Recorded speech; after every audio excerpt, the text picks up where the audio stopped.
न राम ने कभी हिंसा किया चाहा, न नबी ने कभी हिंसा की बात की। कौन कौन लोग नूपुर जेल जाए कोई दिक्कत नहीं। इसमें कौन कौन लोग हैं, नूपुर की गिरफ्तारी हो कोई दिक्कत नहीं। बिना प्रवक्ता किसी पार्टी की इतना बड़ा बयान देगा।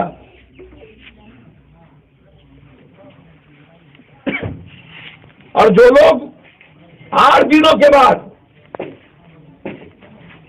गुजु गुजु कौन करना, बीजेपी और एएमआई, ये दोनों की जुगलबंदी, इससे बेनिफिट किसको है? राजनीति, सियासत। न राम ने कभी हिंसा किया चाहा, न नबी ने कभी हिंसा की बात की। न कृष्ण ने किया, न हजरत ने की। प्रेम सच्चाई के पथ पर चलने वाले लोग, एक पप्पू यादव जैसे जालिम के कहने पर आप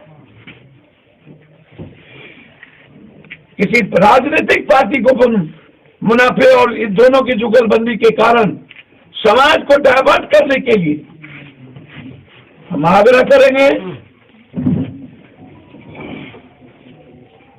जो लोग ना तो सनातन को समझते, ना इस्लाम को,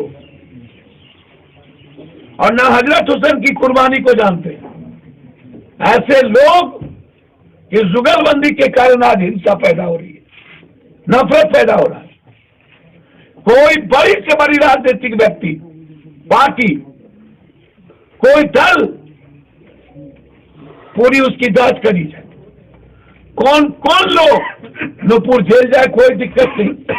नूपुर की गिरफ्तारी हो कोई दिक्कत नहीं। कानून से बाहर आप नाच कर रहे हैं, फांसी हो जाए, आप हिंसा पैदा करने का प्रयास किया आपने। तो इसमें AIMM की और बीजेपी की पूरी जांच, इसमें कौन कौन लोग हैं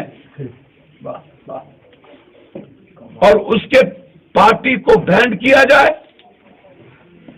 उसकी जेल गिरफ्तारी हो, साथ साथ सारी सरकारी सुविधा उससे छीन ली जाए। और यह घटना आज सरकार के नजर में, ना तो नरेंद्र मोदी के नजर में रामपुर की घटना है, ना लादूगढ़ की घटना है। हम सरकार से मांग करते हैं